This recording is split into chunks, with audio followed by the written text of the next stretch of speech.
ನಮಸ್ಕಾರ ವೀಕ್ಷಕರೇ, 30 minutes 30 news ವಿಶೇಷ ಬುಲೆಟಿನ್ಗೆ ಸ್ವಾಗತ. ನಾನು ಸೌಮ್ಯ ಮಳಲಿ. ಇವತ್ತಿನ ವಿದ್ಯಮಾನಗಳ ಪ್ರಮುಖ 30 ಸುದ್ದಿಯನ್ನು ಒಂದೊಂದಾಗಿ ನೋಡ್ತಾ ಹೋಗೋಣ. ವಿಧಾನಸೌಧದಲ್ಲಿ ಸಿಎಂ ಬಸವರಾಜ ಬೊಮ್ಮಾಯಿ ಮಾಜಿ ಸಿಎಂ ಯಡಿಯೂರಪ್ಪ ಗುಪ್ತ ಮಾತುಕತೆ ನಡೆಸಿದ್ದಾರೆ. ಕಲಾಪದ ಮಧ್ಯೆ ಸಿಎಂ ಕಚೇರಿಯಲ್ಲಿ ನಡೆದ ಗುಪ್ತ ಮಾತುಕತೆ ಸಾಕಷ್ಟು ಕುತೂಹಲಕ್ಕೆ ಕಾರಣವಾಗಿದೆ. ಖುದ್ದು ಯಡಿಯೂರಪ್ಪ ಅವರೇ ಬೊಮ್ಮಾಯಿ ಅವರನ್ನ ಸಿಎಂ ಕಚೇರಿಗೆ ಕರೆದು ಮಾತುಕತೆ ನಡೆಸಿದ್ದು, ಸಚಿವರಾದ ಮಾಧುಸ್ವಾಮಿ, ಶ್ರೀರಾಮುಲು ಸಹ ಈ ವೇಳೆ ಉಪಸ್ಥಿತರಿದ್ದರು. ಈ ವೇಳೆ ನಾಲ್ವರ ಮಾತುಕತೆ ವೇಳೆ ಉಳಿದ ಸಚಿವರಿಗೆ ಎಂಟ್ರಿ ಇರಲಿಲ್ಲ. ಮಾಜಿ ಸಿಎಂ ಬಿಎಸ್ವೈ ಸಭೆಯಲ್ಲಿ ಎಸ್ಟಿ ಮೀಸಲಾತಿ ಸಂಬಂಧ ಮಹತ್ವದ ಚರ್ಚೆ ನಡೆಸಿದ್ದು, ಪ್ರತಿಭಟನಾ ನಿರತ ಸ್ವಾಮೀಜಿ ಮನವೊಲಿಕೆ ಮಾಡೋದಕ್ಕೆ ನ್ಯಾಯಮೂರ್ತಿ ಸುಭಾಷ್ ಆಡಿ ನೇತೃತ್ವದ ಆಯೋಗದ ವರದಿ ಬರುವ ತನಕ ಮ್ಯಾನೇಜ್ ಮಾಡಲು ಸಚಿವರಿಗೆ ಸೂಚನೆಯನ್ನ ನೀಡಿದ್ದಾರೆ. ಮೀಸಲಾತಿ ಹೆಚ್ಚಳ ಕುರಿತು ನಾಳೆ ಮಹತ್ವದ ಸಭೆ ನಡೆಸಲು ತೀರ್ಮಾನಿಸಲಾಗಿದೆ. ಬಿಕ್ಕಟ್ಟು ಉಲ್ಬಣವಾಗದಂತೆ ನೋಡಿಕೊಳ್ಳಲು ಸಚಿವರಿಗೆ ಯಡಿಯೂರಪ್ಪ ನಿರ್ದೇಶನ ನೀಡಿದ್ದಾರೆ.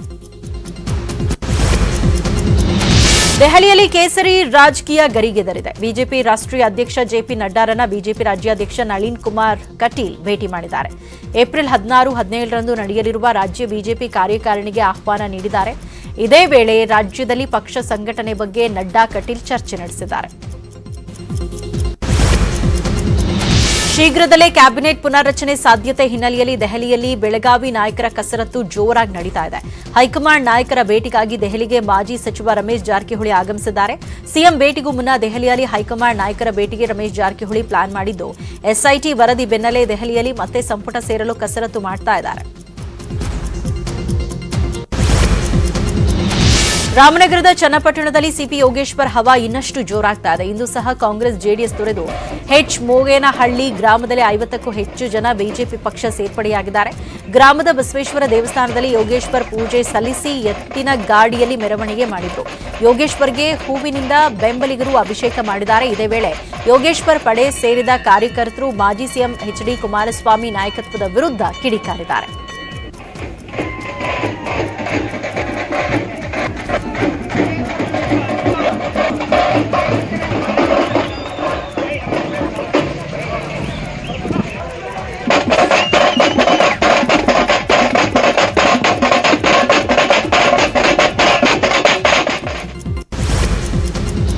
ಮೇಕೆದಾಟು ವಿರುದ್ಧ ತಮಿಳುನಾಡು ನಿರ್ಣಯ ವಿಚಾರ ಸಂಬಂಧ ತಮಿಳುನಾಡಿಗೆ ಕೌಂಟರ್ ಕೊಡಲು ರಾಜ್ಯ ಸರ್ಕಾರ ರೆಡಿಯಾಗಿದೆ. ನಾಳೆ ವಿಧಾನಸಭೆಯಲ್ಲಿ ನಿರ್ಣಯ ತರುವುದಾಗಿ ಸಿಎಂ ಬಸವರಾಜ ಬೊಮ್ಮಾಯಿ ಘೋಷಣೆ ಮಾಡಿದ್ದಾರೆ. ಸದನದಲ್ಲಿ ಉತ್ತರಿಸಿದ ಸಿಎಂ ಬೊಮ್ಮಾಯಿ, ತಮಿಳುನಾಡು ನಿರ್ಣಯಕ್ಕೆ ಪ್ರತಿ ನಿರ್ಣಯ ತರಲು ತಯಾರಿ ನಡೆಸಲಾಗಿದೆ. ಇಂದು ಸಂಜೆ ಕಾನೂನು ತಜ್ಞರ ಜೊತೆ ಚರ್ಚೆ ಮಾಡ್ತೀನಿ.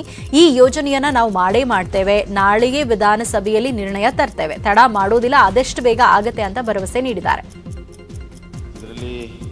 ಕರ್ನಾಟಕದ ನಿಲುವು ಒಂದೇ, ಬೇರೆ ಯಾವುದೂ ಇಲ್ಲ. ಅದು ಮೇಕೆದಾಟು ಯೋಜನೆ ಒಂದು ಬಹಳ ಸ್ಪಷ್ಟವಾಗಿ ನಾವು ಪದೇ ಪದೇ ಹೇಳ್ತಾ ಇದ್ದೇವೆ. ಈ ಯೋಜನೆಗಳಿಂದ ಟ್ರಿಬ್ಯುನಲ್ ಆದೇಶ ಎಲ್ಲೂ ಕೂಡ ಉಲ್ಲಂಘನೆ ಆಗುವುದಿಲ್ಲ. ಇದು ಬಹಳ ಸ್ಪಷ್ಟವಾಗಿ ಹೇಳಿ, ಇದನ್ನು ನಾವು ಬಹಳ ಪ್ರಬಲವಾಗಿ ತೆಗೆದುಕೊಂಡು ಹೋಗ್ತೇವೆ. ಕೇಂದ್ರ ಸರ್ಕಾರಕ್ಕೂ ಕೂಡ ಒತ್ತಾಯವನ್ನು ಮಾಡ್ತೇವೆ. ಏನು ತಮಿಳುನಾಡು ರೆಸಲ್ಯೂಷನ್ ಮಾಡಿದ್ದಾರೆ, ಈಗಾಗಲೇ ನಾನು ಹೇಳಿದ್ದೇನೆ, ಅದು ಕಾನೂನು ಬಾಹಿರ. ಆದ್ದರಿಂದ ನಾನು ಯಾವ ರೆಸಲ್ಯೂಷನ್ ಯಾವ ಥರ ಮಾಡಬೇಕನ್ನುವಂಥದ್ದನ್ನು ನಾವು ನಾಳೆ ಅಥವಾ ನಾಡದಲ್ಲೇ ರೆಸಲ್ಯೂಷನ್ ತರ್ತೇವೆ. ತಡ ಮಾಡೋದು ಸರಿಯಲ್ಲ. ಈ ವಿಚಾರದಲ್ಲಿ ನಾಳೆನೇ ಇದಕ್ಕೆ ಒಂದು ರೆಸಲ್ಯೂಷನನ್ನು ನಾವು ತರ್ತೇವೆ. We will pilot. ರಾಜ್ಯದ ಮಹತ್ವಾಕಾಂಕ್ಷಿ ಯೋಜನೆ ಮೇಕೆದಾಟು ಯೋಜನೆ ಜಾರಿ ವಿಚಾರದಲ್ಲಿ ಸರ್ಕಾರದ ನಿಲುವನ್ನ ಸ್ಪೀಕರ್ ಸ್ವಾಗತಿಸಿದ್ದಾರೆ. ಯೋಜನೆ ಅನುಷ್ಠಾನದಲ್ಲಿ 3 ಪಕ್ಷದ ನಾಯಕರು ಒಟ್ಟಾಗಿದ್ದೀರಾ. ರಾಜ್ಯದ ನೆಲ, ಜಲ, ಭಾಷೆ ವಿಷಯದಲ್ಲಿ ಒಗ್ಗಟ್ಟಿನ ನಿರ್ಣಯ ತಗೊಂಡಿದ್ದು ಸಂತೋಷದ ವಿಷಯ ಅಂತ ಅಭಿನಂದಿಸಿದರು.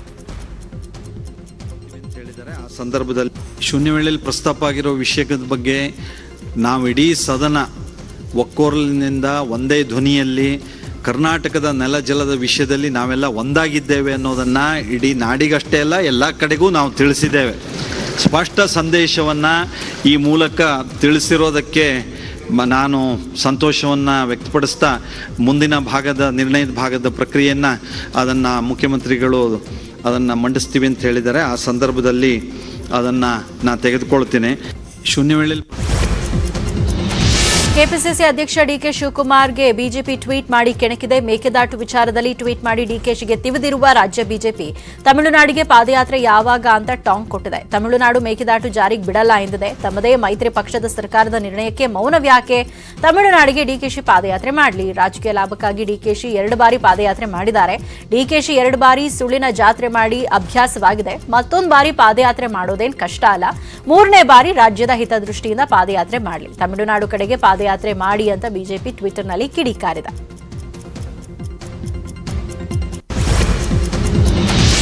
ವಿಧಾನ ಪರಿಷತ್ನಲ್ಲಿ ಮೇಕೆದಾಟು ಯೋಜನೆ ಕುರಿತು ಪ್ರಸ್ತಾಪ ಮಾಡಲಾಗಿದೆ. ಮೇಕೆದಾಟು ಯೋಜನೆಗೆ ಅವಕಾಶ ನೀಡದಿರಲು ತಮಿಳುನಾಡು ರೆಸಲ್ಯೂಷನ್ ಮಾಡಿದ ವಿಚಾರವಾಗಿ ಪರಿಷತ್ ಕಾಂಗ್ರೆಸ್ ಸದಸ್ಯರು ಪ್ರಸ್ತಾಪಿಸಿದ್ದಾರೆ.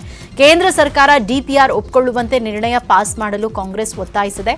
ಸರ್ಕಾರವಾದರೂ ನಿರ್ಣಯ ತೆಗೆದುಕೊಳ್ಳಲಿ ಅಥವಾ ನಾವಾದರೂ ನಿರ್ಣಯ ತೆಗೆದುಕೊಳ್ತೇವೆ ಅಂತ ಹೇಳಿದರು.